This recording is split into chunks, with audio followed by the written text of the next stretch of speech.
Okay, then I guess we have all of the formalities for this round set. Am I the only one who's hearing like this like weird noise, like a beeping sound?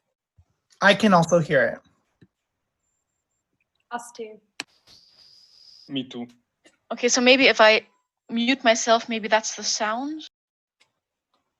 Yes, I believe that's solved now. Okay, great. So I'll mute myself as soon as all of the speeches start.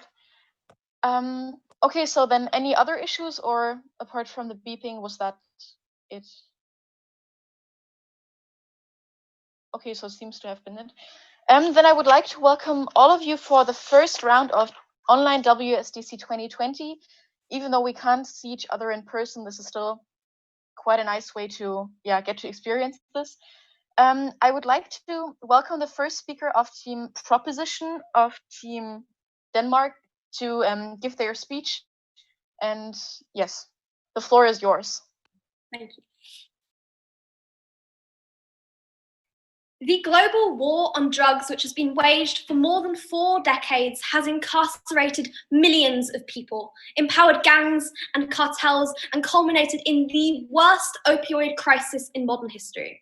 On Proposition, we choose to see addicts as the victims that they are. We're so incredibly proud to propose. I'll be doing a few things in my speech today. First, our model, then our first constructive point about benefits for victims of drug addiction, and then secondly, I want to talk about protecting communities. But first, our model. There are 5 parts here. 1, we would set this in all countries. 2, these zones will be away from primarily residential areas that have like mostly family homes, schools, or playgrounds, and they would exist in non-residential areas that in the status quo already have high rates of illegal drug use and drug trade. They would be closed off, have controlled entry and access, and furthermore, entry to these zones would only be permitted for those at the age of majority. 3, while in these areas, the use and sale of all drugs will be legal, but unrelated crimes such as assault, trafficking, etc. will still be prosecuted. Importantly, while a known drug dealer or user wouldn't be arrested for entering these zones, those who are wanted or suspected of other serious crimes, such as murder or being part of gangs, can still be targeted. 4th, then, these zones will also contain significant harm reduction tools to protect the safety of those who use and those who deal. This can look like free and clean needle exchanges, easily accessible drug testing kits to ensure the safety and purity of drugs, and nearby medical staff in case of overdose, as well as counselling and rehab options for those who feel they are ready to change their lives. 5, we know that countries have very different laws regarding the sale and use of drugs. Therefore, we think that outside of these zones, we oppose a strong-handed, like war on drugs approach and support more liberal drug laws. However, we will also defend these zones in countries that have stricter laws outside of these areas. With that said, moving into my first constructive point, I want to talk about benefits for victims of drug addiction. The thesis here is that drug users and dealers will engage in this trade on both sides of the house, but on Proposition, we guarantee a safe environment and minimize harms to addicts. Before I go into this point, I want to establish that irrespective of government policy or whatever stance or position gives you, there are structural factors at play that force both drug addicts and drug dealers to continue to buy and sell narcotics. First, drug addiction, rather than a character flaw, is a disease that afflicts millions. Through no fault of their own, many were tricked by greedy pharmaceutical companies, pushed into it by their family or friends, or became addicted in a desperate attempt to cope with pain or mental illness. This is why in countries like Iran, where there are severe and often lethal punishments for drug use, we still see an epidemic of addiction to opium and synthetic marijuana. And even in countries like Australia, with liberal and progressive drug laws, we continue to see an epidemic of drug use. These structural factors will exist on both sides of the house and will all but continue guaranteed drug use. Second, most drug dealers are similarly coerced into their acts by poverty, by a lack of opportunity, and by the failure of the state to provide them with jobs or an education. This is why, regardless of how severe the punishment, dealers will continue to deal drugs to claw their way out of poverty. Having said this, why does this mean the state must establish these free zones for drug use and sale? In principle, when the state continues to be complicit in creating those conditions that promote the abuse of drugs and are neglectful in alleviating the poverty and suffering that forces desperate people into selling drugs, it is illegitimate for it to punish its citizens for these crimes. This is particularly important because in the status quo, the application of these drug laws are unjust and disproportionately impact poor and minority communities. So white people in countries like the United States use drugs more often than black people, but black people are arrested and charged at 5 times the rate. And importantly, for the most privileged communities, this motion is already a reality. On the glitzy upper floors of a New York skyscraper, investment bankers already buy and sell drugs without fear of consequences. The children of those bankers at elite American universities already effectively live in these zones, buying and selling with impunity. We have a principled obligation to give the most vulnerable who are pushed into desperation by state inaction the same privilege we already extend to the rich, to the powerful. Second, beyond being principally obligated to provide these zones, on proposition, we also more meaningfully protect and save the lives of drug users. The benefits to victims of drug addiction then are twofold. Firstly, we tell you that users will likely continue to abuse on both sides. On opposition, however, for fear of having their drugs taken away, for fear of being arrested and jailed, I'll take you in a minute, many users resort to bathrooms, to back alleys.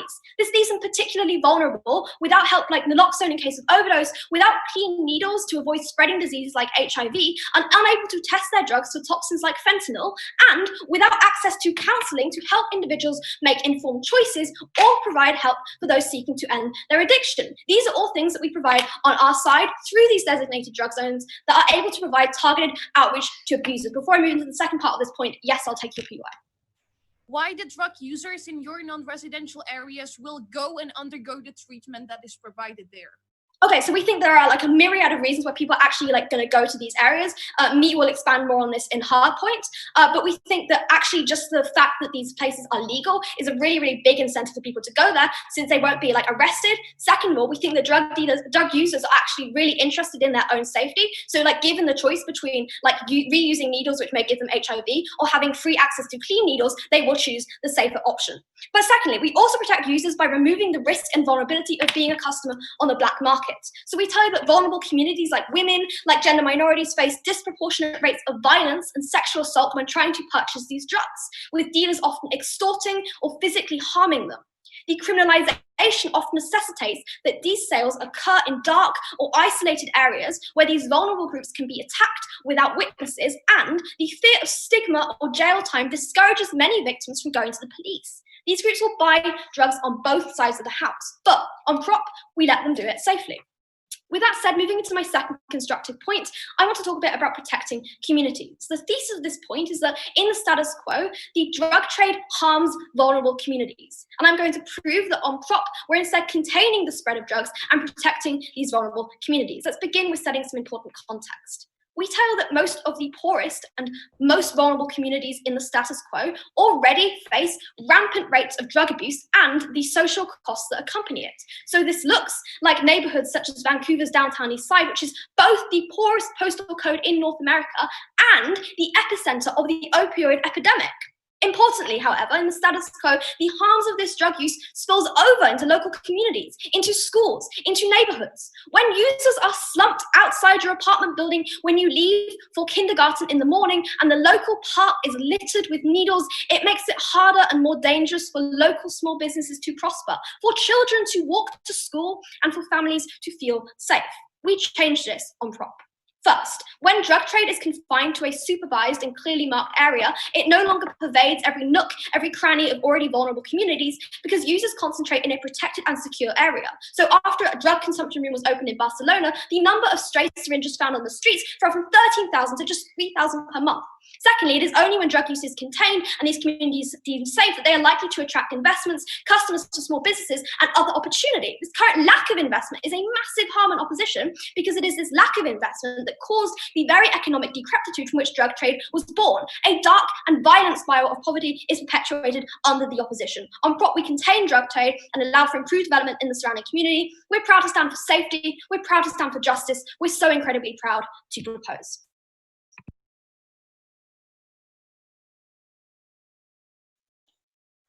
Thank you for your speech. When the other judges are ready to continue, please give me a thumbs up so I can know when we can continue.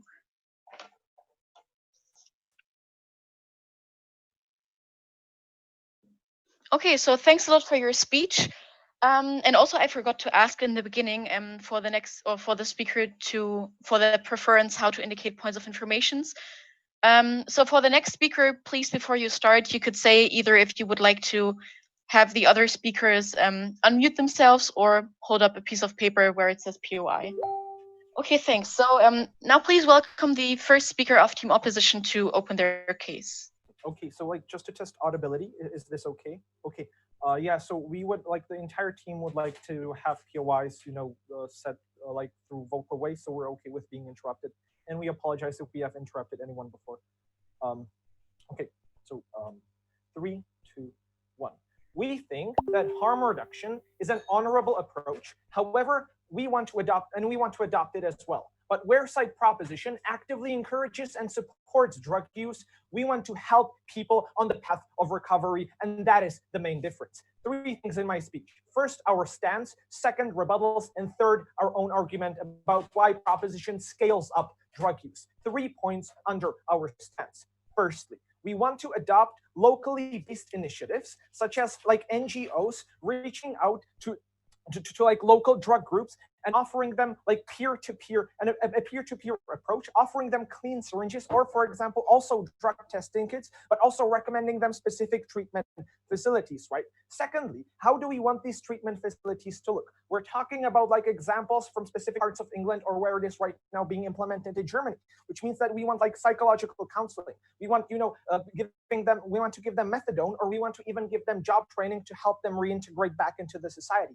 And thirdly, and lastly, we want to take a new police approach called cautioning, which essentially means that when someone is caught with drugs, they will not be sent to jail, but rather there will be recommended ways in which they can seek help, such as our treatment centers. Now to our rebuttal. When we talk about their stance, we must notice one thing, and that is that they say that they will preclude drugs or like gangs from entering these areas, but they want to make these areas all around the world, right? So when we're talking about countries such as Colombia, such as Uruguay, or such as certain specific parts of Mexico, right, where gang violence is rampant, and when cartels are shooting each other to fight over the drug market, we think that they will get much more violent when side proposition wants to take this drug market away from them. Now we have 2 responses to their first argument about victims, right? The first thing is that if you guys already prevent people with a criminal record going there, and you say that Black people are already like oppressed in the status quo and already have a criminal record because of like unfair police oppression, you are still ostracizing Black people from reaching these centers, right?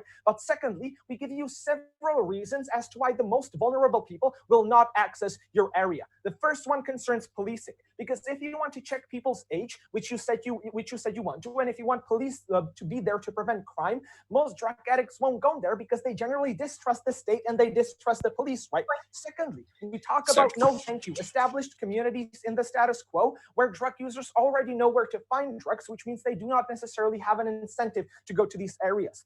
Thirdly, we say that dealers in these established communities don't want their consumers to go to these areas, therefore they will be likely to manipulate or coerce them to stay just right where they are. But fourthly, we are talking about extreme drug addicts who don't care where they will take the drug, but only when, right? Because when you are under like severe heroin withdrawal, you want to take your shot as soon as possible, and you won't necessarily go to these areas. But lastly, we talk about proximity, because their model is unfeasible. We want to ask them where you will put these areas in cities like New York, right? Maybe Central Park, sure.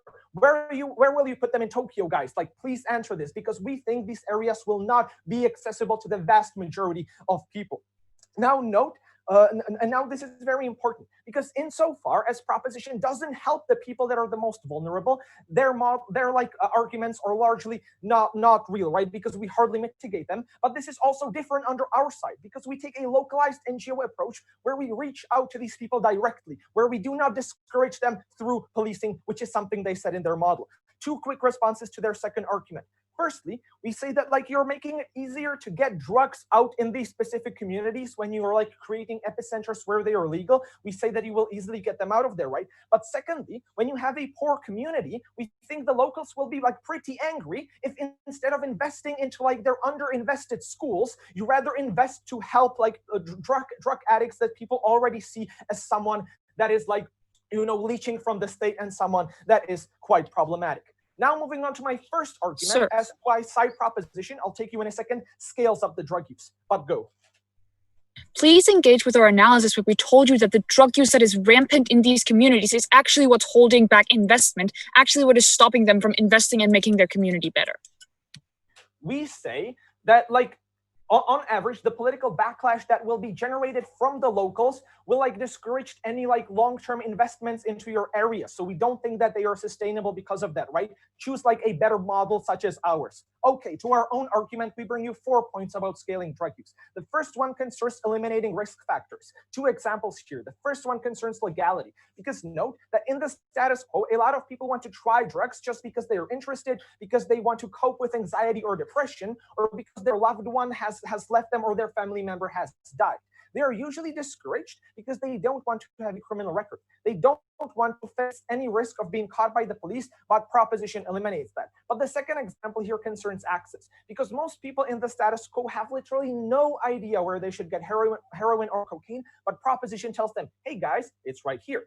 The second point here concerns the communities that will start to form within those drug-like areas, right? Because we acknowledge that some individuals might flock there, such as like teenagers such as like adolescents wanting to experiment, or people that are not necessarily part of a drug community in the status quo. They will start to form communities, and this is problematic because firstly, they are then more likely to leave their past communities behind, right? You can leave your family and your past friends behind when you have found a new community into which you can integrate and which tolerates your drug use. No, thank you. Secondly, you are not likely to leave the community and actually go for treatment because you know that you would lose them, and you know that doing drugs is what binds you the most. So people under their side are less likely to seek treatment, right? But thirdly, the people within these groups are likely to reinforce each other's behavior, right? So you might go from cocaine to heroin, or you might go from smoking heroin to injecting it, because that is a behavior that will be reinforced within that specific group. Note that side proposition, therefore, not only increases the drug use,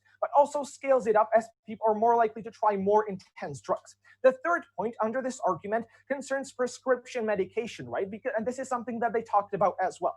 In the United States, 9.9 million people have misused opioid prescription medication in 2018. And note that when your prescription runs out, you want a quick fix, right? You want to take something again to ease, to ease this. And this is important because in the status quo, 5% of people who misuse this medication end up being addicted to heroin. 5%, right? Proposition, when they tell them, hey guys, you can go here and take some more, right? Sir. They're actively, no thank you, encouraging them to like fulfill their needs, right? So Proposition might increase this number from 5% to like 8%, which might sound like a small incremental change, but we're talking about the lives of hundreds of thousands of people here. But the last and the fourth point in this model concerns the specific drug dealers that will be within these non-residential areas. Because what they want is the highest amount of people to take drugs. So they're likely to approach anyone who comes there and offer them drugs because that generates them revenue, right? But secondly, they want people to take harder drugs. Because the harder are the drugs that you use, the more likely you are to become a regular customer, and the less elastic is the price of these drugs, which means that they can increase the price over the long run. This gives a structural incentive to drug dealers within these areas to get as many people on drugs, but to also force them to try harder and harder drugs. At the end of the day, side proposition only makes more people take drugs, and those that are already taking them will only be taking the ones that are harder. That is why you vote opposition.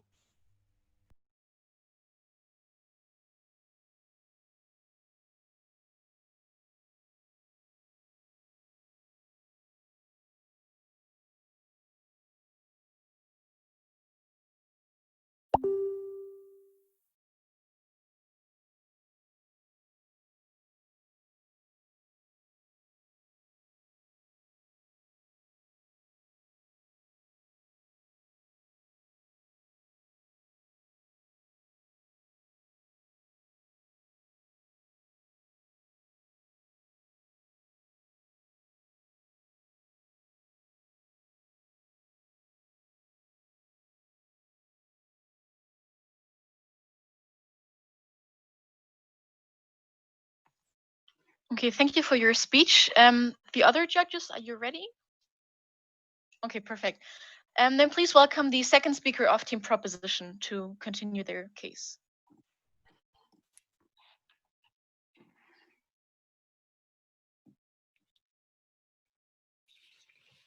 Drugs are a force that kills in more ways than one. They rob the lives of addicts, they drain the lives out of neighborhoods, and they snuff out the lives of children caught up in gang violence, turf wars, and crossfires. Today, 205 Americans will die of a drug overdose, but that is just the tip of a treacherous iceberg. Only through removing the main income revenue of gangs to remove the overhanging threat of murder and of violence that cripples communities under their side. I'm so proud to propose. Before I present our third and final substantive argument on reducing gang violence and crime, some rebuttal on what we heard coming out of first op. And here I'd first like to deal with the model picks that they told us in response. The first thing they told us was that people are unlikely to enter these areas. And I think Anna already gave you some of this analysis in her first speech, but we told you that there are structural reasons, structural incentives as to why people and users are likely to want to go to these areas. We told you, first of all, that it's a huge incentive that people will not get arrested when they go to these areas.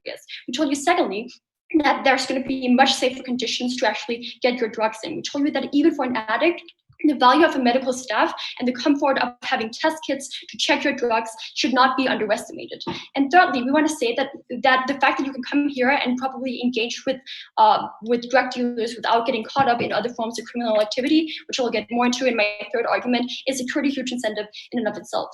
They then told us that drug addicts won't think about all of these benefits because they just want the closest option and this is going to be far away. Well, I don't think that characterization was fair on this point because I think it's actually pretty likely, and we told you already this in our model, that we're going to put these designated areas in close proximity to the areas that already have high abuses of drugs. We think even in cities like New York or Tokyo, we're able to find parks, so we're able to find part of an empty building that we're able to set up these areas in.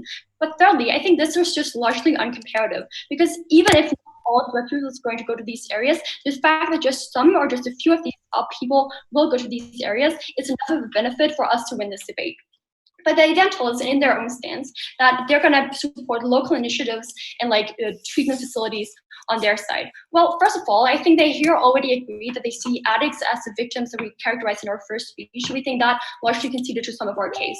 But secondly, they gave us no mechanisms as to why people were likely to go to these places. I think it's much more likely that people who will use the medical facilities on outside of the house when they anyways can go to that place to also buy their drugs and to also not get arrested. That is much more of an incentive. But they then told us about how much more drug abuse on outside of the house. We're going to have much more drug addicts. Well, a couple of responses here. First of all, I don't think the reason why they told us here that it's because we're removing deterrence and we're making it more accessible. Well, I don't think the reason why people don't do drugs in the status quo, why most people don't do drugs, has anything to do with neither accessibility nor legality. We think the reason people don't do drugs is because people are aware that it's dangerous, and we think that won't change on either side of the house. But we also want to say that the small minority who do drugs will do it on both sides of the house. The reason that they are addicted is because of structural reasons that have coerced or forced them into an addiction. We told you this is because people have been tricked by pharmaceutical companies. People are using drugs as a means to cope with mental illness because the state provides them with no other help in this regard, or because people have been pushed by friends or family into this addiction. Also, I want to say that insofar as their model was practically decriminalization of drugs in and of themselves, then we don't see how this is any different on their side of the house. Insofar as drug addicts exist to the same degree on either side of the house, this debate is then about how we can make these drug addicts inject their drugs in the most safe way. It then told us about how on our side of the house, people are also going to be caught up in bad communities because they're going to gather together in these places and use even harder drugs. Well, I think in the status quo, there already exist communities of drug addicts because they're likely to find each other even on the street. But I also think that them gathering in these communities of safe injection site is actually likely to make these communities better. It's likely to make these areas more healthy. I think this was pretty much contradictory of their own analysis, because if they on one hand don't want people to go, say that people won't go to the places, they can at the same time say that we're creating communities by people going there. But the last thing I just want to deal with before my argument is that they told us that people in these communities are going to be angry that the government prioritizes to spend money on these areas. Well, I think this was a mischaracterization of communities as well. Because I think the reason that people have resentment towards drug addicts in the status quo is because of the fear of having their children walk home from school, seeing drug addicts on their way, walking on needles, stepping on needles. We're the side that deals with exactly these problems when we're able to remove the drug addicts and put them in one space specifically that can be away from schools, away from kindergartens. And this is the point at which we're going to see more investments into these communities as well. Before going into my third argument, I'll take that POI. Right. So let's say that everything that you're saying is true and that most people will go into these areas. You will put away criminals and create new gangs of exclusively criminals that will terrorize the local community. I think this is actually responded to in my third argument, which is exactly about why in ours of the house we're much more likely to reduce gang violence and crime. So the thesis here is that the most pernicious and violent drug dealers get pushed out of the system where the majority of drug trade happens under controlled legal conditions. We don't think that all drug dealers are equally harmful or dangerous. There are two general categories I want to identify. Firstly, some drug dealers are largely non-dangerous figures that are primarily engaged in dealing drugs and not entangled in organizations like gangs, the mafia, or other organized crime. These could be dealers who deal out of necessity for money or simply because they've afforded no other opportunities in life. There's a second and far more pernicious type of dangerous drug dealers as well. These are the ones that are affiliated with gangs and cartels and who are responsible for the vast majority of the harm related to the drug trade. These dealers often push out their more benign competition using violence, threats, and turf wars that wipe out rival sellers, allowing them to dominate the market and extort vulnerable users. On our side, we push out these dangerous dealers. Firstly, because those who are wanted for serious violent crimes would still be subject to prosecution. Areas filled with social workers and security to a great extent deter gangs away for this reason.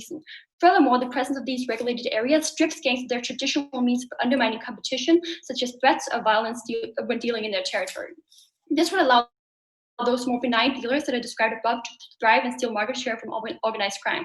This is especially true since the average user who likely wants to avoid violence and danger would prefer to interact with a safe dealer inside the zone as opposed to a violent one outside of it. A couple of important impacts. Firstly, I think that means that buyers are no longer reliant on dangerous drug dealers. Vulnerable addicts are safer and the violent drug dealers have less power to abuse. But second, on our side, we also take money out of the hands of gangs. Illegal drug trade is a core revenue stream for other illegal activities such as gang warfare or sex trafficking. When gangs are depleted of their main income source, these activities are also reduced in extension. The second part of this argument is that we reduce deadly turf wars on our side of the house. In the status quo, rival gangs fight over territory and customers. When drugs are illegal, there exists an incentive to dominate a limited market using any means possible. And this has led to one, unsafe communities that are rife with theft, vandalism, and other crime linked to gang presence. And two, harms of citizens were sometimes even linked to deaths. In Chicago, for instance, at least 175 kids under the age of 17 have been killed within the past 3 years due to being caught in gang crossfires. Gangs also often terrorize and threaten families who live on profitable street corners and coerce children in those neighborhoods into working for them. On our side, we actively disempower the most violent drug dealers and weaken gangs by disincentivizing them from operating in state-regulated safe zones so proud to propose.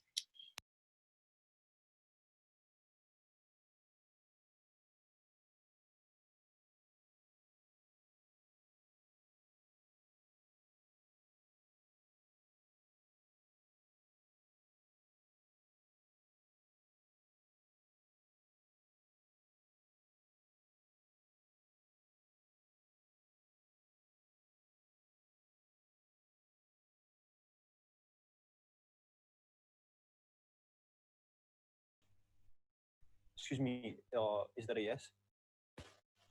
Okay, so sorry. All right, may I start?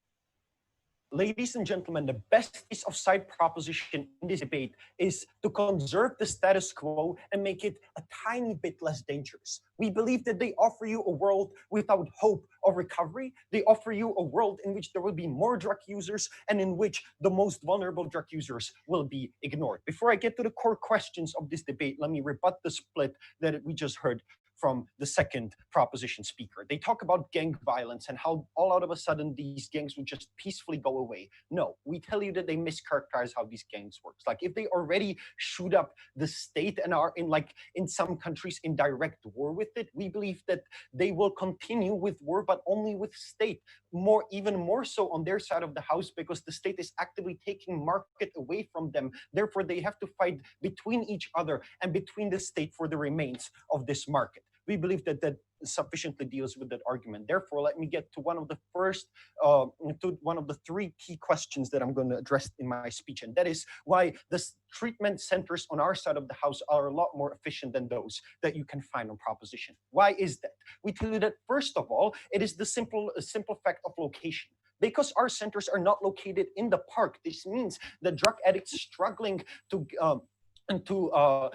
struggling to battle with the addiction are not exposed to the constant temptation of that drug. They do not see it constantly around themselves. Therefore, the risk of them relapsing is a lot lower on our side of the house. Secondly, we believe that what proposition does is that they put the social groups of these addicts right at the doors of these treatment centers. This means that if I, as a drug addict, am deciding whether I will continue with this treatment program, I am a lot less likely to do so on the proposition side of the house, because these social groups that are right by the doorstep are offering me an easy way out of the guilt and a temptation to cede my treatment. Second reason that we give you here is simply monetary one, because we believe that proposition is wasting a lot of money from what is already a tight budget on unnecessary things that do not directly relate to treatment itself. What do they have to spend that money on? They have to build these new buildings. They have to buy the land on which these areas would be built. They have to make sure that all the policing is done efficiently. They provide a very complicated model that will cost a lot of money. We tell you that already a unique benefit that you can get on opposition is that we can take all of that money and put it directly to targeted treatment in treatment centers and to improving their quality. Why is improvement of quality of treatment centers so important? Because we believe that if you don't want to do treatment centers right, and if you don't give them enough money, they will have very little to zero effect. Like the problem in status quo is that the treatment centers that we already have are severely underfunded. This means that they cannot train proper professionals. Therefore, the statistics show us that 50% of drug addicts that go into treatment centers in many countries around Europe do not come to a second treatment. We believe that that is because they do not have enough trust in the professionality of the institutions, which is crucial, because we believe that these institutions have the unique ability to take them out of their bad habits and show them a way to recovery. Why is that? Because they can provide psychological help on our side of the house. You need to train professionals which will help you with your mental issues that you oftentimes have and show you how to reintegrate back into the society. It is secondly that on our side of the house we provide you, for example, methadone individualized medical programs which can help you take away the craving for the drug without giving you the high. This enables you crucially to, for example, enter job training programs which can then help you find another job. We help these people find friends, find jobs, and reconnect back with their family. This is crucial in this debate because what proposition does is that they lock these people in the communities which have been dragging them down for too long. What we do is that we offer a helping hand. Go ahead. You've told us that simple treatment is often ineffective, but on our side, we... Okay. Moving on to the second question of this debate, and that is why will more people do drugs on the side of opposition? We brought you 4 structural reasons for why that is, and only one of them was contended by proposition. That was the one of risk factors. And notice that they have a large contradiction in their case here, because they say that the reason why most people do not do drugs in the status quo is because they fear that they are too dangerous. On the other hand, then they tell us that the drugs in their areas would be supremely safe, they would be quality tested. Therefore, we believe that, for example, vulnerable groups like adolescents would be more likely when these risk factors are taken away to start doing these drugs. But it is not all that we talked about. We talked about how new communities would form. Notice the nuance of this argument, because we tell you that it is not like the old established communities would disappear. What proposition does is that they would only form new ones. So they do not relocate the crime, they only multiply it. Moreover, we talked about prescription medications. Why, when you're in this area, you were actively incentivized by the dealers to scale up on your drug use. And this crucially undercuts their case, and the lack of reaction loses them this debate. Towards the third question here about helping the most vulnerable individuals. And notice the nuance in our case here, because we tell you that on the one hand, you have the people who are either not drug users in the status quo or who are not like in these established drug communities. Those are the people who would scale up their drug use.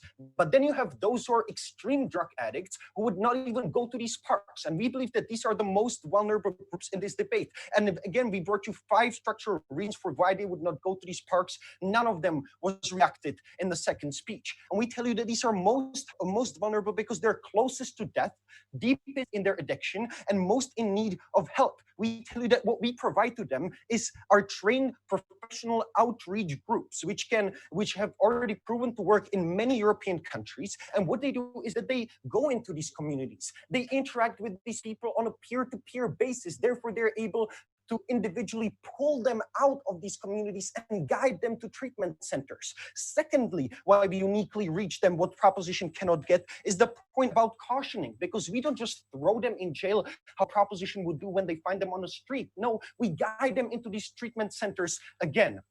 For those reasons, we believe that they don't help the most vulnerable in this debate, which is why we already take the debate, because those are also the people who are the most likely to, for example, commit crime. Therefore, that also undercuts the points and arguments brought up by Proposition. Onto my extension about social perception of addicts. We bring you crucially 2 points here. We firstly tell you that what Proposition creates is a label of otherness, because the state will actively be telling the society that these people are unfit to live amongst other people. They round them up and lock them in these areas. We tell you that the impact will be that drug addicts will be perceived as dangerous. Therefore, it will be harder for them to find jobs, find friends, and crucially reintegrate back into the society.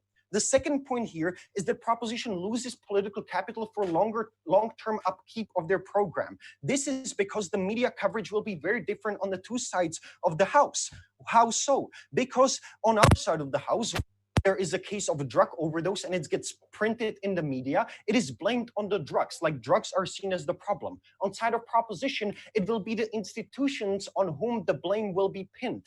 Therefore, we tell you that in the long term, the support for these programs and these areas will decrease. For those reasons, because there will be less drug addicts on our side of the house, there will be less crime, we help the most vulnerable people, we beg you to oppose.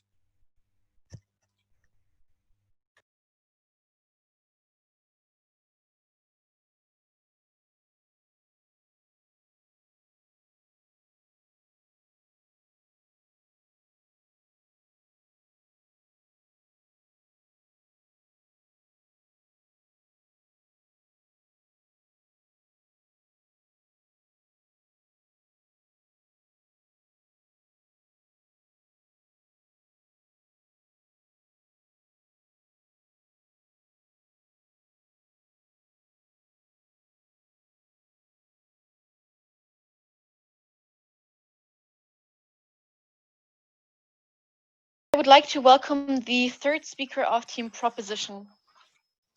Okay, thank you. Can you all hear me? If I speak like this, is this fine? Okay, and I would prefer POIs to be giving like on a sheet of paper so I can see them. If that's fine with everyone. Cool. Okay, I'll just get my time.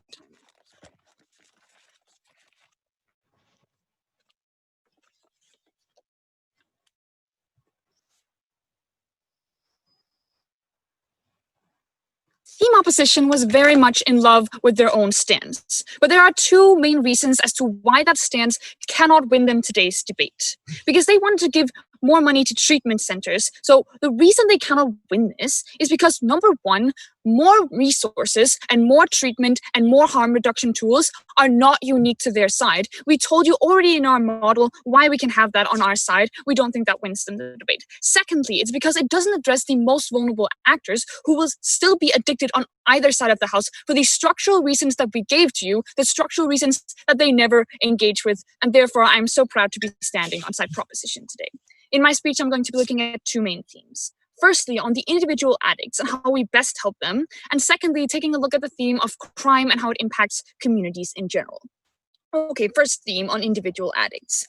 First issue under this theme is, will these people actually go to the areas? Now, we heard a number of responses to our model and why they would never really go to that areas, where they tried to take our point down on that alone. Now, then they told you that, oh, we already prevent people with a criminal record, and they wanted to talk about age, how they have a distrust of police, all of these ideas with established communities, and how a dealer will manipulate. We have 6 main responses. Firstly, we would say that they largely misunderstood our model. We didn't tell you in any case that we were going to stop people with criminal records from going there. We said we would arrest people if there was a warrant out for them for violent crimes, for instance. We don't think that's illegitimate of us to say. Secondly, we say that the distrust of police in addicts is typically because they are afraid of getting arrested, afraid of losing their drugs and going to prison. Given that in these areas they cannot do that, that distrust goes away. Thirdly, we say that dealers are not able to manipulate people when there's another option. If you as an addict have another option, another place to go to get your drugs, that dealer loses control over you. Because in the status quo, if we look at the comparative, we say that dealers are typically the worst kinds of dealers, the most powerful kinds of dealers, are typically associated with gangs who fight really violent turf wars, no thank you, not at this moment, to ensure that they have a monopoly in certain neighborhoods, and that is what gives them the ability to manipulate. Fourthly, let's just look at the incentives of people. We say that despite their addiction, they still want to be as safe as possible. Just look at the status quo. That's why we see people going to safe injection sites in the first place, because they want to ensure their safety as much as possible. And given that we can actually ensure the safety of these people, we say that they have more of an incentive to go, even if it is even if it's further away than just the neighborhood playground or whatever. Thirdly, we say that we would already have them be pretty close to the epicenters of bad drug epidemics. We don't see how they can talk about that, especially given that the massive benefits that there are will most likely going to be existing on either side of the house. I'll take you in a second. And lastly, we say that even if we say that there are some people who won't make it, we say that there will still be some people who make it. We say that they are comparatively better, because given the support initiatives from the status quo, this comparative alone wins us the debate. Because if we can prove that that a large majority of people are actually going to get out of these, going to get to these places and have access to this, going to not get arrested, not get their lives ruined for having drugs, and actually having a better chance, we say that we on this comparative alone win the debate. Before I'm going on to the next issue, I'll take your point. Please address the tension in your case, that on the one hand you tell us how cool and awesome and easy it would be to go to these areas, and then tell us that not more people will opt into using drugs or scale up the drug use. Okay, that is actually really convenient, because that is the next issue, asking whether there will be more addicts. We already told you how the ground addicts, so the regular number of addicts, of people who are typically addicted to the hardest drugs, are going to be addicted on either side. Now, what did they tell you? They talked to you about how legality discourages, and when you have more access, there'll be more access. We have a number of responses here. Firstly, we say that that is a contradiction on their side. If they want to talk about how they're not going to put you in jail, they're not going to give you a certain punishment for that. So they cannot uphold the idea that because it's more legal, then it will not be a problem. If they want to ensure that there's not the same punishment, they will have to bite the harm of legality not being a determining factor. Secondly, Mia already told you how legality and accessibility is not a determining factor when someone chooses to do drugs. Because the reason a lot of people are discouraged by drugs and not taking them is because they know the inherent danger of doing hard drugs, especially such as heroin. And we say that is enough of a deterrent to stop them on their side. Here they accuse us of being contradictory because we said that people will know that something is dangerous while we are still making it safer. Note here, we never said that we would say that, oh, this is the completely safe thing. We would say that drugs are dangerous, but the least the government can do for the most vulnerable people in society is to ensure that they can take these dangerous drugs in the safest way possible. Furthermore, we told you that access is inherently, no thank you, not a problem. We already explained to you how rich people can essentially get drugs without any problems, without any repercussions. Never heard a response to that. And we already told you how a lot of poor communities are epicenters for selling drugs.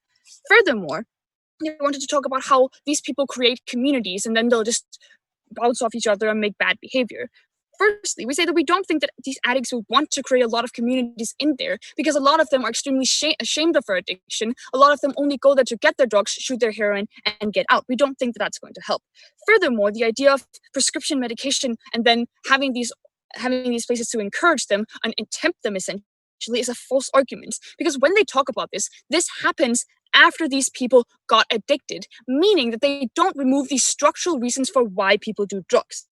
And at their best, on the harms of drug dealers who approach people and make them take harder drugs, we say that their harms are symmetrical. They have given you no mechanisms to stop harmful practice among drug dealers, so we don't think they can claim that claim. Secondly, we say that our side is actually better because of our third point, and the comparative is far worse.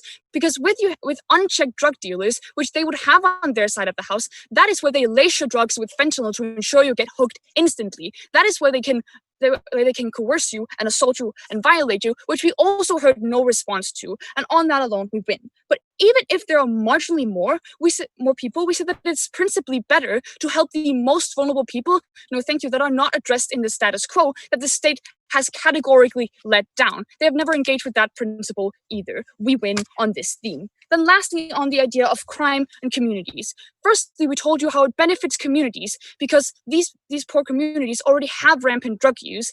And the only real response we heard was that, we'll be making it easier to get drugs, which is generally uncomparative given that it's very easy to get drugs in these communities in the first place. Then they told you about the political backlash and that locals will get angry. But the most pressing problems in these communities is the prevalence of drugs. And given that we confine them to a specific area, we say that we're actually going to be seen as a positive thing because that is what's going to attract the investments that they so very much want. Then we furthermore talk to you about how we better outcrowd dealers. Now, the only response here we heard was that they will fight the state and they'll just be violent. So we say that at their best, we say that it's in the interest of these gangs to be as legal as possible. Then lastly, they wanted to talk about the social perception. I think that was a really weird and underdeveloped point, but let's just deal with it furthermore. The label of being an other already exists in the status quo, especially with it being criminalized. You're typically seen as a dirty criminal. They cannot have that on their other side. And the idea of the media corporation being different, they gave no mechanisms for it. So because we're the ones who actively protect the individuals, because we're the ones bettering communities, pushing out bad drug dealers, I'm proud to win this debate on proposition.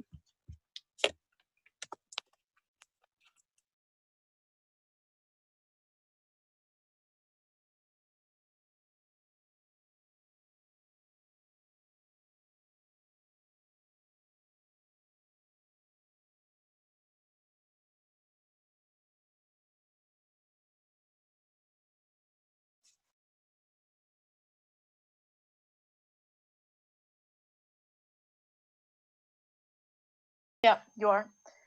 Okay, perfect.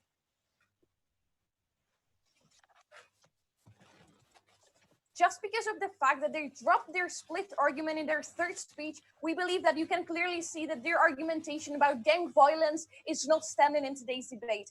Two things in my speech. First, I will tell you why under the side of proposition, you will have higher amount of drug users. Second, I will tell you why under our side of the house, we have much better treatment. But before that, let's take a look at some strategic mistakes made by side of proposition in today's debate. First, there is this contradiction around how they deem that people don't use drugs because they're dangerous, and then they're creating like more safe space for drugs in general. So here we believe they're contradicting themselves in their approach towards drugs. Secondly, it's the lack of reaction we had from their side, especially concerning our 5 reasons why people won't use these areas and why people won't go into those non-residential areas. One reaction we got was about like this police, that because you will not get punished for like going to these areas, you will not care about the presence of police, but it's the general bad feeling you get from the police presence because you have this experience before. So we believe that just because because of the fact there are for other reasons, no thank you, we believe that people will have incentives not to use these areas, and therefore much of their argumentation is fallen because all the arguments were contingent on the idea that those areas will be used, because also, for example, the treatment centers are only present in those areas, and therefore when people won't go there, no treatment is possible. And finally, just this idea how much content was dropped throughout their speech. They did not develop anyhow and did not react on our reactions to their split argument about gangs, how these gangs will be more violent and will create more pressure around these communities. We believe that these communities they want to protect will be more harmed under their start. But now let's take a look at the two clashes in today's debate. First, yes, go ahead. Please recognize that at the worst, these communities are already plagued by gang violence in the status quo that you support. How will you address that on your side of the house? Thank you. So first, we believe that even if we take you on the highest ground and say that, you know, we have it like same in the status quo, we believe that you even make it worse because of the fact that you cannot have like all the capital for protecting those communities, firstly, and secondly, because those gangs have the motivation to fight against the state, to fight against those communities, and to have still the influence. But still, if your argumentation about this like gangs is contingent on the fact that you have amount of drug users, because you scale up the amount of drug users, we believe that we still take this argument.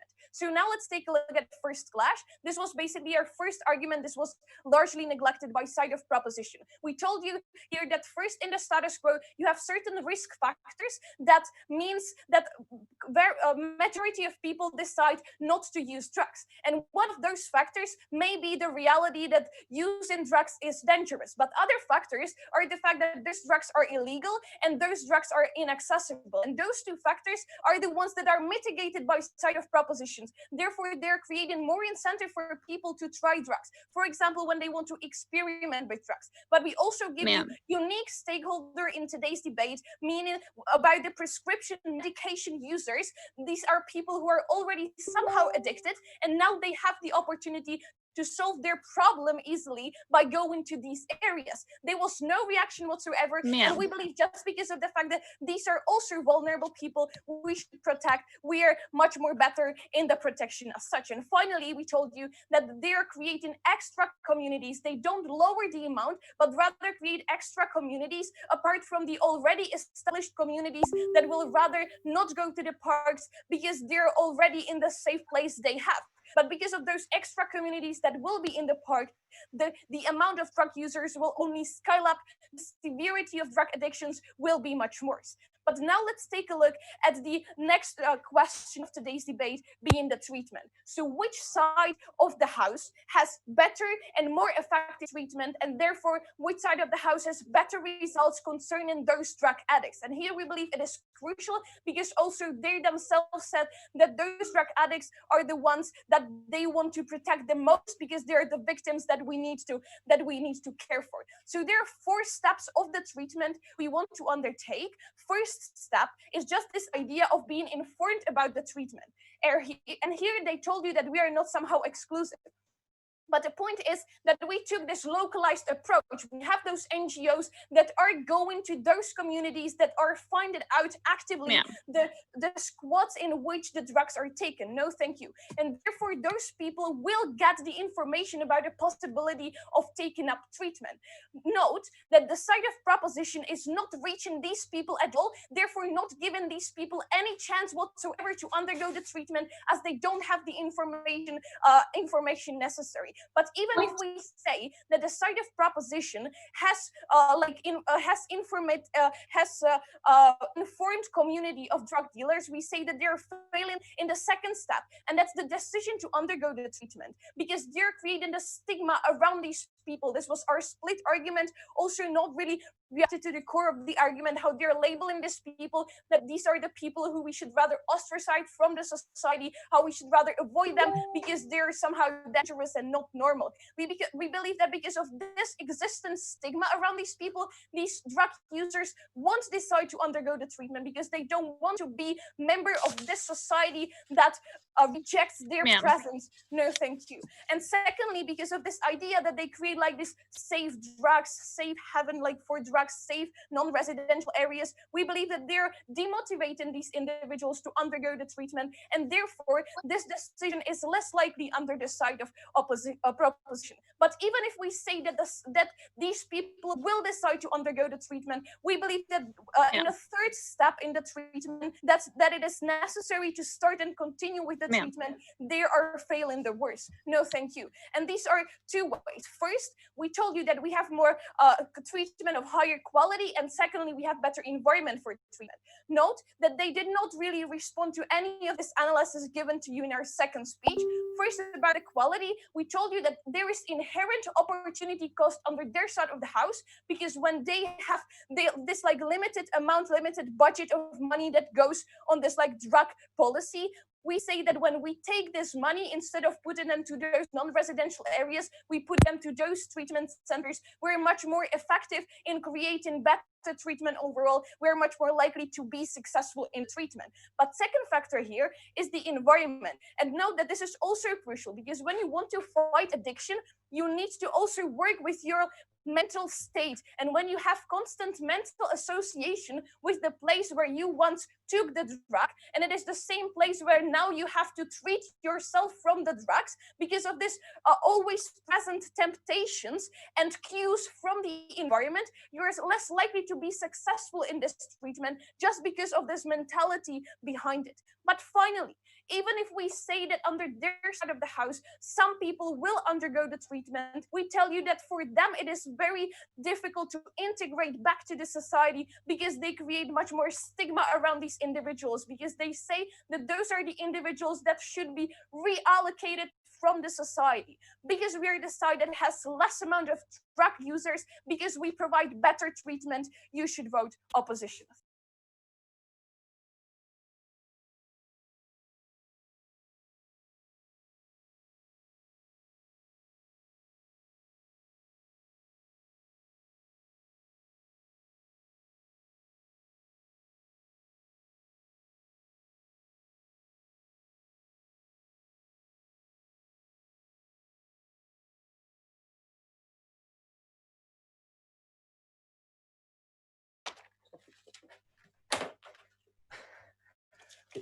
Three, two, one.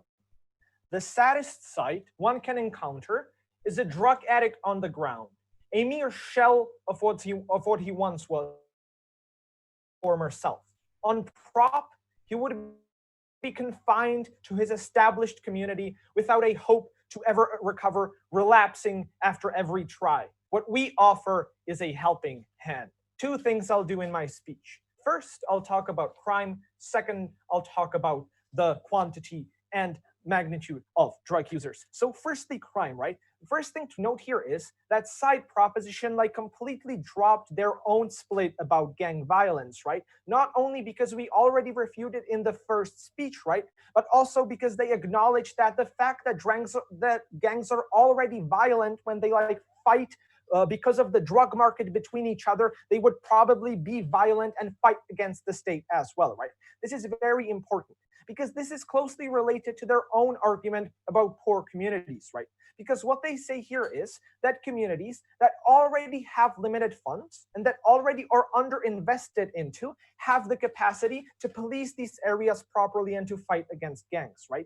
So the fact that we have already tackled this split is also indirectly related to our responses to their argument about poor communities. And this was even like more exacerbated by the split argument of my second speaker, because he told you about why there will be limited amount of political capital. He told you why this project will not be sustainable in the long run, and this is especially true for the poor communities that side proposition wants to protect the most. But let's take a look at the second issue of this debate, and that was the quantity of drug users, right? So the first thing to note is the comparative of treatment centers under both sides, because we told you four things, what were like four harms of treatment centers under side proposition. Firstly, they lack finances, because this motion assumes a limited amount of finance, right? And they can't say, oh, we'll pay for everything, right? Comparatively, if they have to pay for the areas, that is something that Viktor say, we should have more money to invest into the center.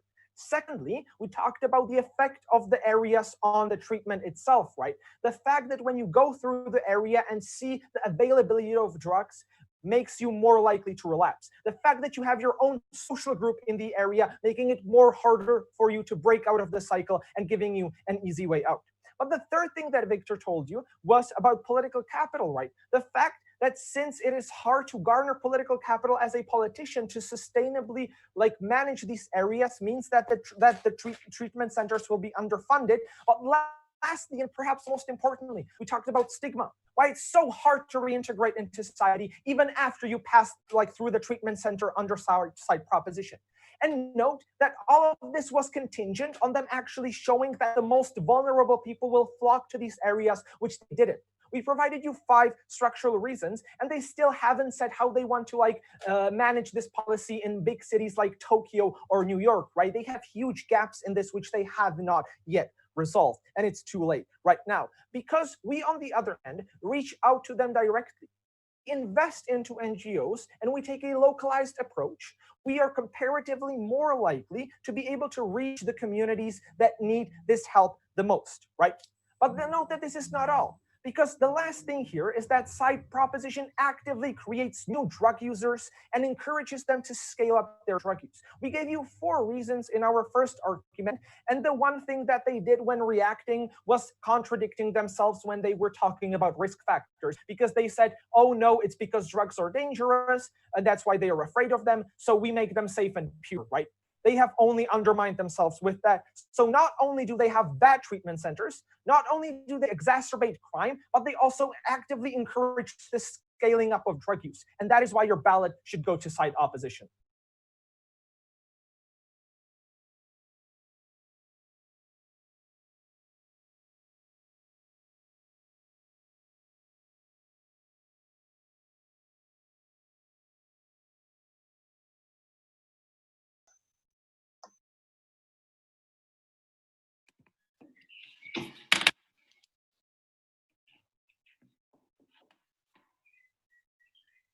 Panel, I'd like to start out this speech by painting a picture of what the 2 walls in this debate looks like. On proposition, we're going to designate specific areas that are going to be close to the 2 areas with a high number of drug dealers in the status quo, but placed away from kindergartens, placed away from schools. When addicts come here, they'll be seen to by social workers. They'll be able to check what's in their drugs. They'll be able to engage in this trade without getting caught up in other forms of crime and without getting arrested for it. On opposition, they stood for a wall of decriminalization, where they would provide people with safe injection sites, but people are less likely to go. People will still have to interact with the black market, putting themselves in danger of violence and of coercion, and where communities still will cribble under gang violence of children stepping on needles on their way home from school. Their own utopian characterization was out of touch with reality. But either way, they failed to provide any semblance of the hand up, the handout, the light at the end of the tunnel on our side of the house, so proud to still be proposing. With that, 2 questions in today's debate. Firstly, what side better protects victims of drug addiction? And secondly, what side lower crimes and help communities the most? So firstly, on the theme of victims of drug addiction. What they told us here, first of all, is that we're gonna have more drug users on our side of the house. But I think they contradicted themselves in a number of ways. They told us that people don't use drugs because it's illegal in the status quo. But at the same time, they told us that they wanted to decriminalize it on their side of the house. They told us that people don't do drugs because they're inaccessible, without realizing that they were the side of drug sale in every street corner in poor communities and that wanted injection sites all around towns. They told us that people won't go into these areas, but at the same time that they would attract so many new abusers. We told you that the reason why people don't do drugs is because they know that it's dangerous. But the reason that they do are structural reasons that are a direct result of state failure and that which won't change on either side of the house. They then told us about how they're going to be better safety on their side of the house in their safe injection sites. But we think that the benefits of these safe injection sites are largely the same that we're going to see in these areas on our side of the house. So the question then becomes, where are people more likely to go? We told you that there are incentives that are specific to our side of the house, such as people not wanting to get arrested, such as people wanting a specific place where they don't have to interact with the black market. That means people will go to these areas on our side of the house. They only asserted that people would go to these safe injection sites on their side. we think we definitely took the theme of helping victims of drug abuse. But what side then lower crimes and help communities the most? What they told us here is that it's unfair to use money on this instead of directly on the communities. But at the same time, I think they were a bit contradictory again, because they're likely going to use largely the same amount of money on their side, on these safe injection sites that they want to provide. But we also told you that we're the side that are exactly doing the kind of things that help these communities and that means less resentment towards drug addicts in general. We told you that on their side, the black market will be spread out and drug addicts will be seen on every street throughout the areas. But on our side of the house, we're able to put these drug addicts in one specific place that can be close to, but not in the middle of these communities where people are likely. So we are likely to see less needles on the ground, less drug addicts in the street. We told you that on our side of the house, the black market will disappear, which means less powerful gangs, which are the ones who uniquely cannot enter these zones because of their past criminal behavior. We told you that this means reducing gang violence, reducing drug wars. Those are unique benefits that they don't get on their side of the house and which are incredibly important in this debate. But regardless of whether or not you buy any of our early analysis, at the point at where the state is complicit in forcing people into drug addiction and into drug dealing through pernicious action and blind inaction, it is principally unjust to punish them, and this principle has stood throughout the round. We provide a hand up, a handout, a light at the end of the tunnel. So proud to have taken this debate.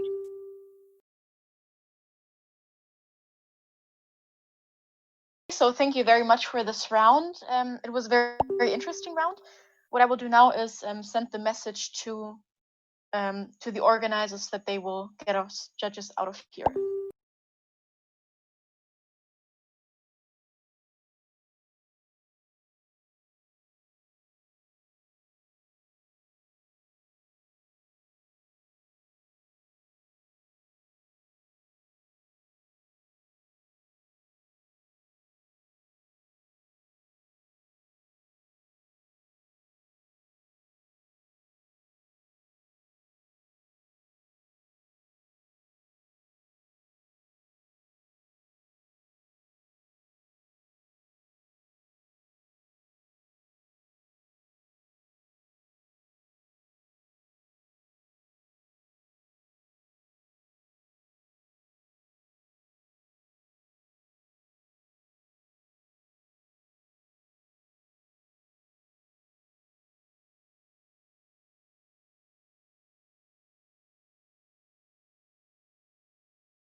main reasons why, and then you can, or then I think the best idea is to split up to get more detailed feedback. Yeah, because this was a split decision, and that's why I'm going to keep it rather brief. So congratulations to team proposition. You won 2-1. So basically the issue why it came down to a split was that the three main clashes that we identified were, firstly, who helps more vulnerable people? Secondly, will more people actually start using drugs?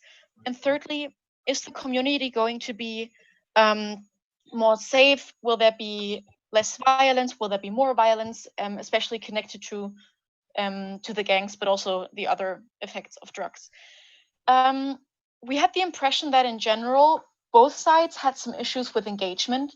So a lot of the points weren't directly tackled, such as proposition side did not tackle immediately the issue of, or didn't show exactly how there probably won't be more people to use drugs. So, and because of those issues of prioritization, every single judge of us has prioritized a different clash in the end, and that's how the split happened. Okay, so first of all, we would have wished for proposition side to paint us more of a picture of the status quo. So what are the biggest issues at the moment, and therefore why do we actually need a reform of how we treat drug addicts? So that wasn't as clear as we would have wished it to be, because especially then it would have been easier for us to understand, okay, and then now where does your model go into the problems and therefore fix it? So that could have been clearer. We understood that under both sides there would be help for the addicts, and opposition side did not manage to show us, first of all, why they would introduce a counter model clearly, but also it wasn't quite clear which exclusive benefits that had compared to the proposition side. That's why for two of us, we went more in the direction of proposition in our decision in the end. Also, for us, it was a bit clear, or proposition side managed to show us well that because of the decriminalization, people would actually trust police more, and therefore they would go to these communities. And with the medical people and psychologists being there to be able to help them, this would be closer to the individuals, then therefore it would be easier for them to get help. So on the issue of whether more people would actually use drugs, the majority of us was convinced that yes, this would be the case, since the hurdle of people trying drugs would just be lower.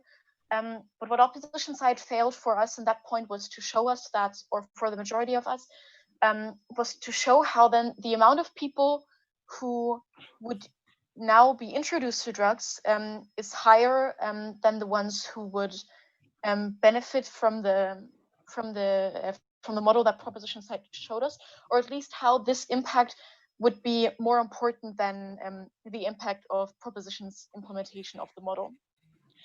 On the last issue of communities being safer or not, we agreed that the social effects would be important if you had such, or if you would implement the proposition side's model. Because as I think that was the reply speaker of team proposition, children would not walk next to drugs or the needles when they would come home from school, and issues like that. But also, as proposition side showed us throughout their cases, that the drug dealers would not have as much power over the users anymore, especially when wanting to protect their monopoly. When opposition side threw in the example of Colombia or other states where the war on drugs is very prevalent, we agreed that example wasn't that strong because they didn't connect it to the impact. So they didn't show us what the importance is of these drugs going on, of these drug wars going on in this context. Because in the end, this debate is not about specific examples, but rather about the majority of cases. And opposition side was not able to show us that these harms coming from from these specific examples would be the majority of cases. So these were the main issues. If it's okay for everyone, I would now post in the Facebook group that we could be divided into the feedback groups.